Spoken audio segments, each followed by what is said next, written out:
います。今日は、久々にリスボンでの日常 Vlog を撮っていこうと思います。そうですね、前回が母とのオビドスとカルダス・ダ・ライーニャの Vlog だったので、そうですね、1ヶ月ぶりぐらいですかね、普通の Vlog で。今日は一応ちょっと予定があってこの後話すんですけど、その後また街をぶらついたりで、久々なのでちょっと近況のおしゃべりなんかもしていこうかなと思います。ちなみに今はサントスのあたりですね、サントスとプリンシペリアールの中間あたりのエリアにいます。今日平日で仕事終わったところで、お腹空いてるのでちょっと間食を取りにカフェにでも行こうかなと思います。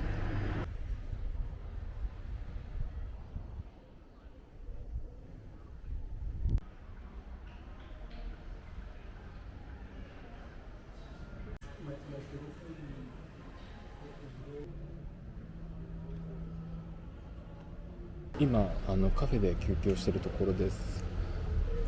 久々の日常 Vlog になるので近況のアップデートを話そうと思うんですけど、最近よくコメントで聞かれるのが以前話した騒音トラブルの件どうなってますかっていう質問よく来るので、そのアップデートをします。後ですね、大家さんが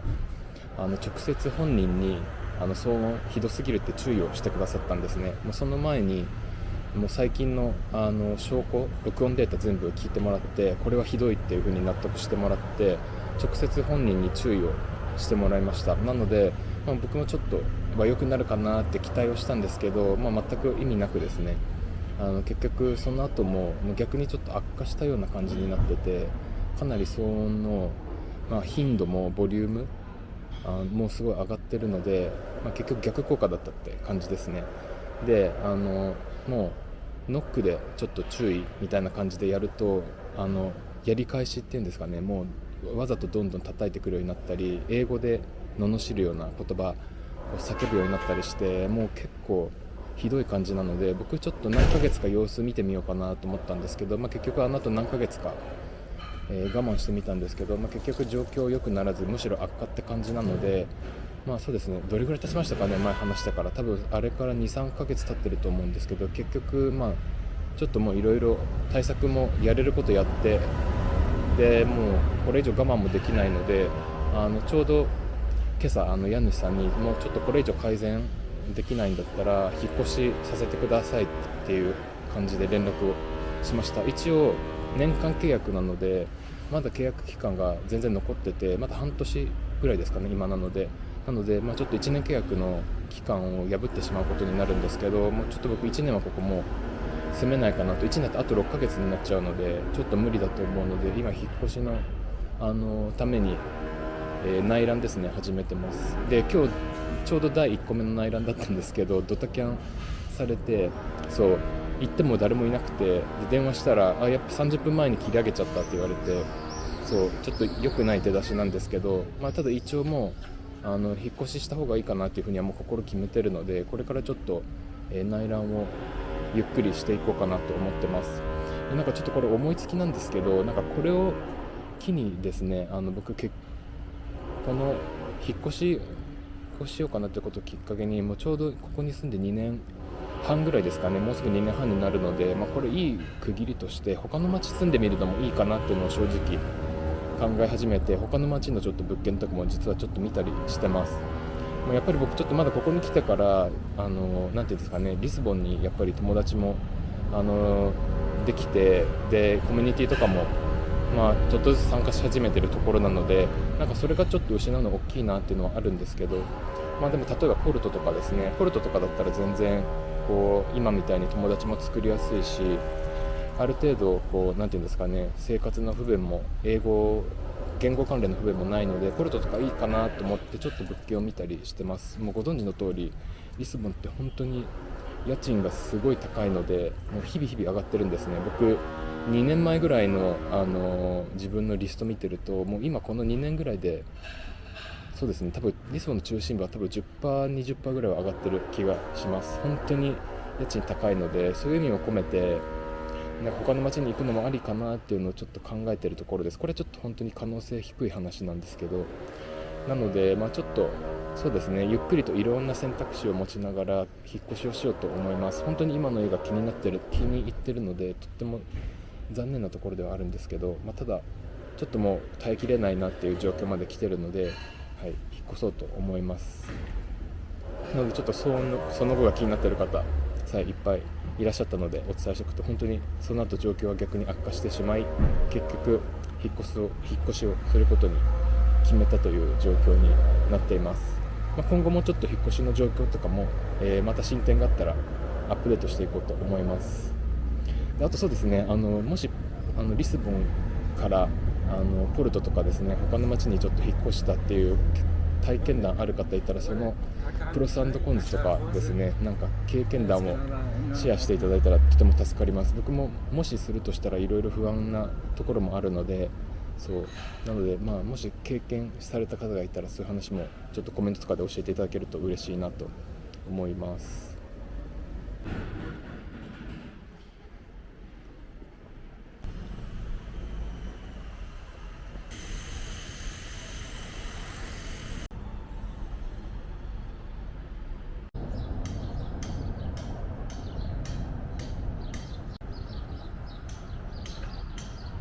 でもう一個そうですね、最近の近況アップデートといえば、今年もサントスピュラレスですね、の季節なので、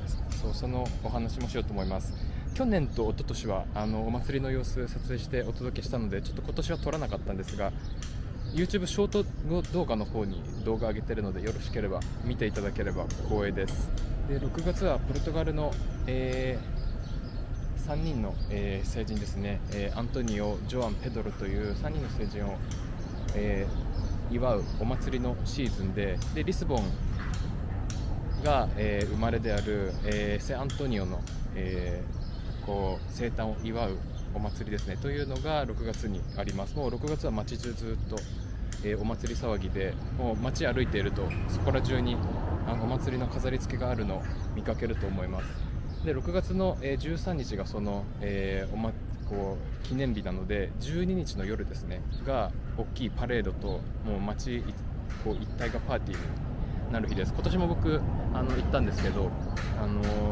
いつもですねパレードは始まるのが9時ですかね。でもすごい早めに行って場所取りしてみるんですけど、今年は一緒にいた友達がその時間が予定合わなかったので、すごい遅めに行きました。もう11時ぐらいからですかね行ったんですけど、全然知らなかったんですけど、今まで僕最初の数時間を見て、その後パーティー行ってたんですけど、今年遅く行ってやってるのかなと思って行ったんですけど、全然1時とか2時になってもパレードやってて、こんな遅くまでパレードやってるんだって初めて知りました。なので今年は本当に朝の3時ぐらいまでですかね、楽しく、久々に騒いで、すごい楽しい一日でした。本当に僕何回も言ってますけど、6月は本当にこのお祭りもありますし、で5月の末あたりはジャカランタも綺麗なので、本当にこの5月から6月のシーズン、本当にポルトガル、特にリスボン、本当に一番おすすめのシーズンです。すごい楽しいタイミングなので、もし時期とか決めかねてる方はこの時期に来るの本当におすすめです。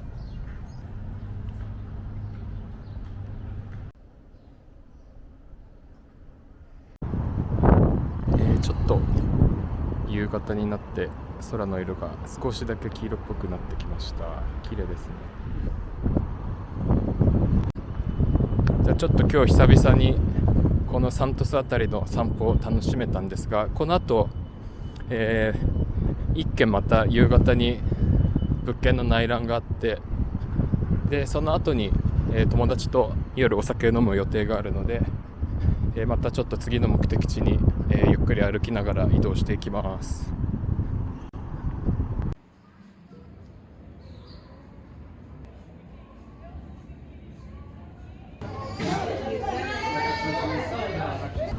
はい、今、友達とワインを、楽しんでデザート食べて、別れたところです。この夜のサントシュエリアを映すの初めてな気がするので、ちょっと散歩の様子を撮ってみます。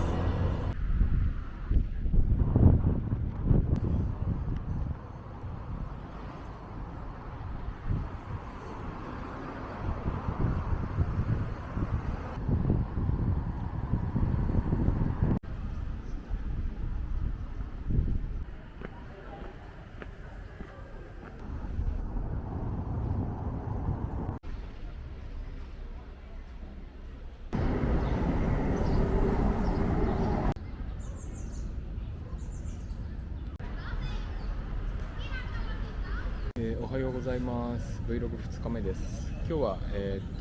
ジャルディン・ド・エステレラに来てます。で、僕がですね以前 Vlog でよく使ってたエストレラにあるジャルディンの中にあるバナナカフェですね、今工事中で閉まってるんですって話してたと思うんですけど、最近ここオープンして新しいお店が開きました。今その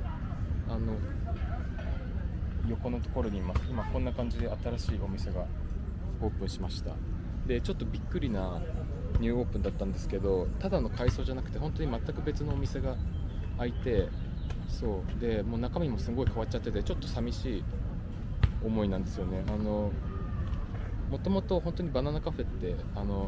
ポルトガルのいろんなところにあるキオスクのカフェチェーンなんですけど、アメリカーノとかも、場所によるんですけど、大体、ここのお店だと前は 1.5 ユーロでアバタなどが飲めて、でそうですね、コロッケとか、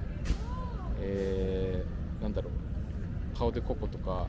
割とブラジルとかポルトガルのデニッシュ系も1ユーロとか 1.2 ユーロとかで売ってたんですけど、そういうのももうなくなっちゃって、そうアメリカのも3ユーロですね。もう価格倍になってて、そうおしゃれなカフェになりました。なんか6ユーロの抹茶ラテを売ってるような感じの、すごい素敵なファンシーなカフェレストランみたいな感じに生まれ変わりましたね。僕は前の安くて本当にフラッと立ち寄れる感じのバナナカフェが好きで、いつもここで読書しに来てたので、すごい寂しい気持ちです。多分本当にポルトガルもいろいろ家賃とか上がってて、きっとここもテナント料上がってるから、どんどんビジネスもその流れに対応していかないといけないのかなと思うので、こうやって別物に生まれ変わったのはきっとビジネス上のなんていうんですかね、選択として仕方なかったのかもしれないんですけど、前のローカルな良さの雰囲気がなくなって本当に別物になっちゃいました。今流行ってて、毎日本当に朝から満員なんですけど、テラス、そう今日も今満員で、そうでも本当客層もなんか本当変わっちゃって、そう本当にそう全然違う感じです。でもですね、本当にあんな感じで大流行りで、以前の時より流行ってるんです。そうなのできっと今回の新しい感じですね、ちょっと高いけどおしゃれなメニューがいっぱいあって、抹茶とかアボカドトーストとか食べれるようなところが、本当は今この辺りは本当に海外から引っ越してきてる方とかリッチな方多いので、こっちの需要が高いんだなって今本当に見てて思います。以前より流行ってるので、本当普通こんなに値段上げて店も変わっちゃったら客離れするのかなと思ったんですけど、すごい本当流行ってるんですよね、以前より。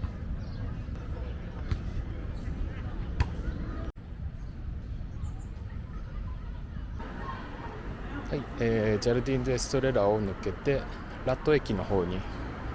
散歩しています。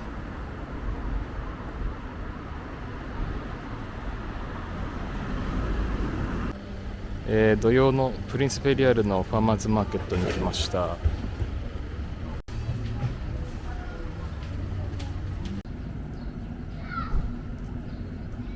そうなんか毎年同じこと撮ってる気がするんですけど、この時期イチジクが出てくるので、そうそれ目当てで来て、この美味しそうなイチジクをゲットしました。本当にイチジク人気なのですぐ売り切れちゃうんですよ。なので多分もっと質のいいやつがいっぱい残ってたと思うんですけど、僕ちょっとお昼過ぎてから来たのであんまり選択肢がなくて、そう次回もうちょっと早めに来ようと思います。でも本当に前もお伝えしたと思うんですけど、ポルトガルのイチジクは本当に甘くて美味しいので、本当に食べてみてほしいです。僕は毎週来て本当に買ってます。とっても美味しいです。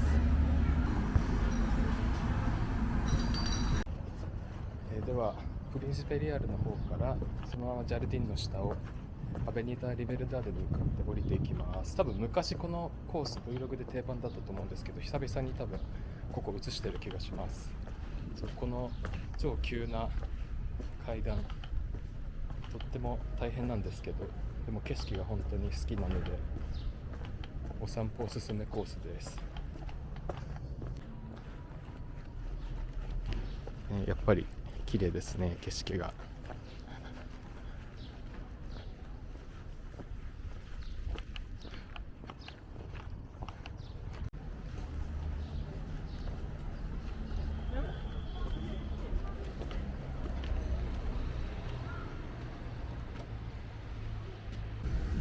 ははい、プラサデアルグリアに降りてきました。フェスティバル期間中なのでいつもと違ってこんな感じで派手派手です。屋台はお昼なのでほとんど閉まってますが、いい感じですね。去年ここのパーティーの様子 Vlog でお届けしたので、見てない方はぜひ見ていただければと思いますが、このステージが素敵なコンサート会場になって、この噴水を囲んでみんなで踊るっていうのがこのサントスポピュラレスの定番の、この街の騒ぎ方ですね。せっかくここ来たので、ミニビールとビファナを注文しました。ちょっとここでゆっくりします。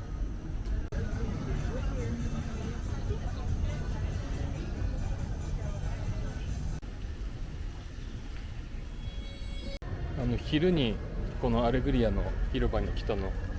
このアレグリアの広場の、フェスティバル来たの初めてなんですけど、すごい昼のフェスティバルの雰囲気楽しめてよかったです。やっぱり夜のこう行事のイメージがあるので、そう昼に来てもそうある程度人も落ち着いてるので楽しいです。じゃあリベルダーデの方をまた散歩していきます。リベルダーデ来るとこの木の日陰と木漏れ日が気持ちいいですね。もう今日日向本当に暑いんですけど、ここに来るとすごい涼しいです。ちなみに今日は土曜日なのでフェイラドアベニーダもやってます。